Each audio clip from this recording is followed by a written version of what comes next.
c'est le résultat de nos actions. Si elles sont facteurs, si elles véhiculent de l'harmonie ou pas.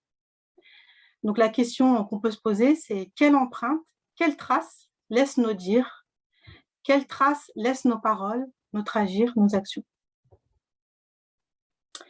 Et quand les choses ne sont pas... donc là, je parlais de cette posture d'équilibre et de cette quête finalement d'équilibre à travers l'action. Et quand les choses ne sont pas à leur place, qu'est-ce qui se passe? Il y a du désordre.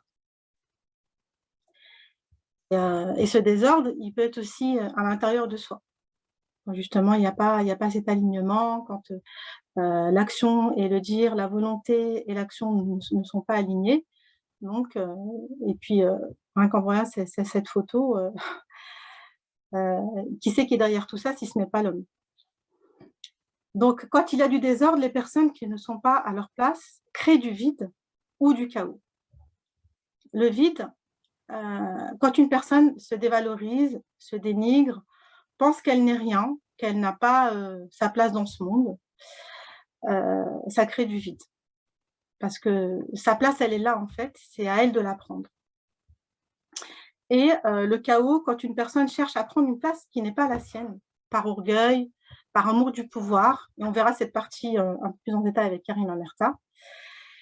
Et donc, c'est vraiment le fruit de nos actions qui va être finalement un baromètre pour vraiment nous dire si on est à notre juste place. Donc, est-ce que nos actions, est-ce que nos œuvres sont au saveur de l'harmonie? Et quel meilleur exemple que la nature, donc que ça soit à travers le règne animal ou le règne végétal, dans la contemplation de l'harmonie et de la chaîne alimentaire. Aujourd'hui, elle est très déstabilisée, encore grâce à l'homme. Ou d'un paysage naturel époustouflant, où chaque élément est à sa place, vraiment quand chaque élément est à sa place, quand chaque élément a son propre mode de fonctionnement, quand chaque élément est à sa place avec son propre mode de fonctionnement, il agit et interagit naturellement avec les autres par sa beauté. Et ça devrait se passer comme ça pour l'humain, vraiment. Plus on sera nombreux à mieux se connaître et comprendre ce pourquoi chacun est fait, et plus chacun prendra naturellement sa place dans le monde, sans jalouser la lumière de l'autre, se comparer aux autres, vouloir la place de l'autre. Plus on sera nombreux à retrouver sa singularité dans l'action, et plus il y aura de beaux paysages aux couleurs du pouvoir d'agir de chacun. Et ce qui est très intéressant avec le Himo2I, c'est qu'on comprend que chacun est amené en fait à prendre sa place dans ce dans quoi il est expert. C'est-à-dire que, bon, je rappelle, une petite parenthèse, que c'est notre enfant intérieur qui a fait ce travail, en fait, puisque le Himo2I se construit entre 0 et 16 ans, donc cette période durant laquelle nous trouvons en nous, de manière très inconsciente, des ressources pour maintenir un équilibre et maintenir la vie en nous.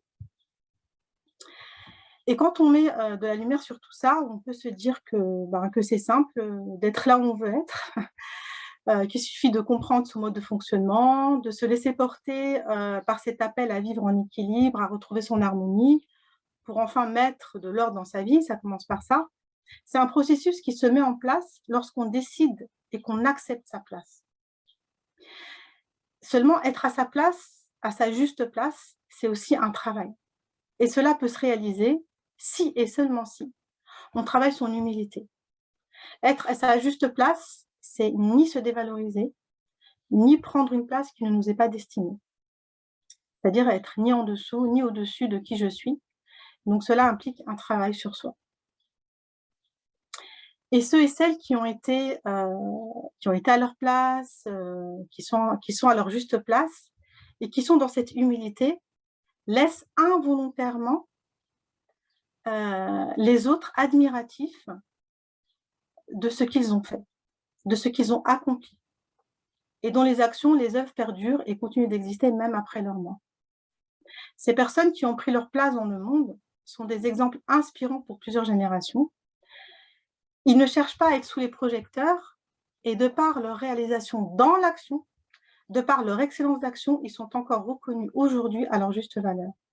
Et ce, dans tout domaine confondu, sportif, politique, artistique, littéraires, scientifiques, éducatifs, spirituels.